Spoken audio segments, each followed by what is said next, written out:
A really interesting thing happened this week in American soccer. March 2018, we had international friendlies on the same night in America.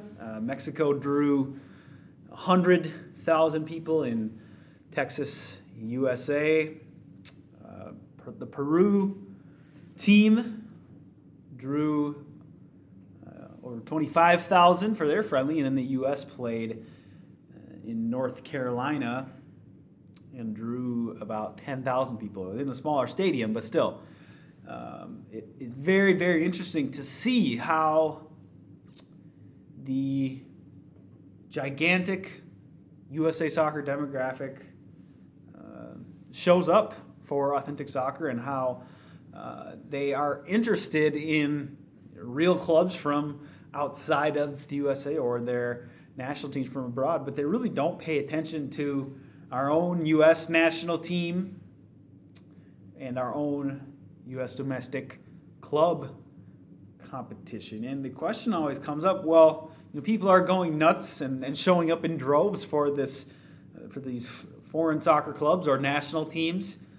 Why does this not translate to the U.S. game? And it's really, when you think about it, we're just avoiding the elephant in the room. We want to somehow blame it on soccer in America or the soccer culture, but these results we're seeing are really flying in the face of the myth that soccer is not a big sport in the USA, or we don't have a soccer culture here. The fact is, we do have a huge soccer culture here. Soccer is a big sport here.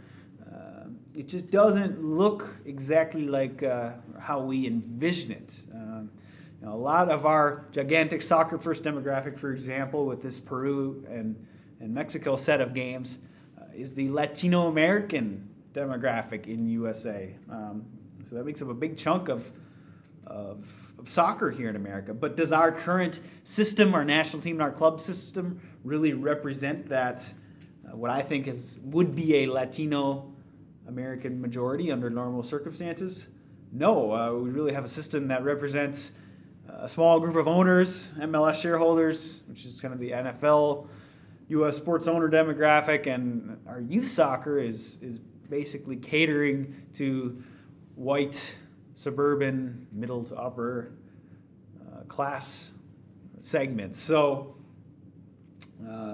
we're just missing this bridge that brings everyone in America's soccer first demographic into interest and participation in the U.S. game as a whole. And that is fundamentally the problem that in the USA, that we have a closed system that excludes most of these people in our soccer first demographic. So why don't we give these people a chance to build, or these communities and people a chance to build their own clubs that represent their culture and values? And why don't we give them a shot to win their way up to the first division in USA soccer as a club, or as individuals to become part of a club as a coach or player or fan, and win their way up to the first division. Our whole system is built on discrimination and exclusion, and then we wonder why people aren't interested. When you think about U.S. national team games, we always have this fear of having U.S. home games in L.A. at the Rose Bowl, or Dallas, or Miami, because too many fans of the other country will show up. We got to put it in a pro-USA city. That's just completely backwards. Most of American soccer, we're very diverse, and we should have a system that fully integrates our vast diversity and culture here in American soccer. We need to give people a reason to support the U.S. when the U.S. plays in the Rose Bowl in Southern California, or in Texas, or in Florida. So when there's a U.S. versus Mexico friendly match, if you put the game in the Rose Bowl, 95,000 people are going to support Mexico, and there'll be 5,000 U.S. fans. And I'm not saying we can flip that completely on the other side. There are always going to be plenty of people who support Mexico or their own home country, no matter what. But what if we gave people a fair shot in the USA Soccer ecosystem? What if they really felt included and involved in the fabric of American soccer? Right now, it's just, hey, we'll drop an MLS franchise in your area, and oh, here's your team. You need to support it.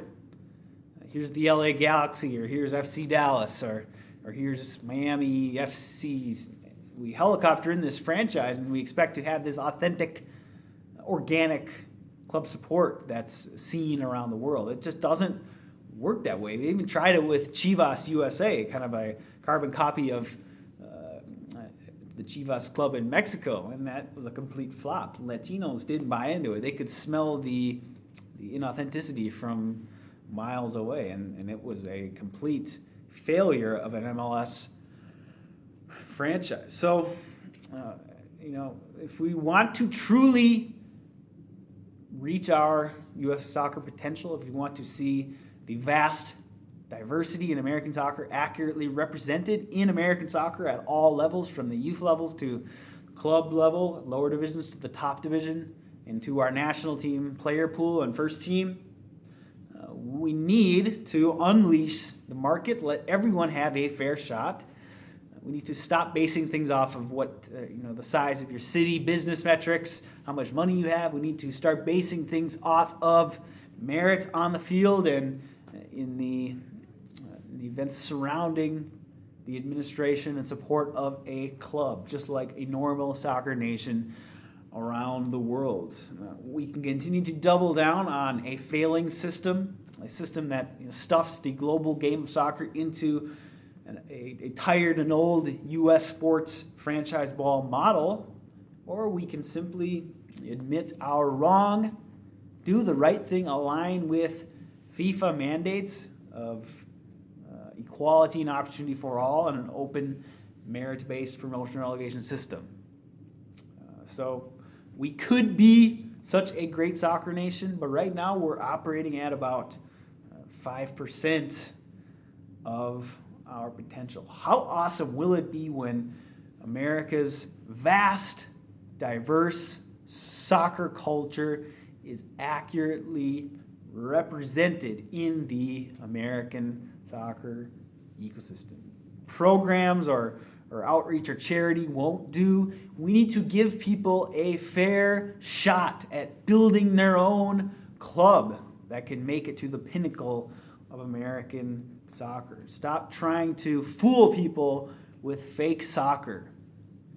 Give America's smart soccer fan demographic the real thing. We want real clubs, real consequences, real opportunities, independent and unlimited soccer clubs. That's the only way America is going to reach its 100% maximum soccer potential. So if you like this video, make sure to share it out across social media and also subscribe right here to my channel. And I'll talk to you soon.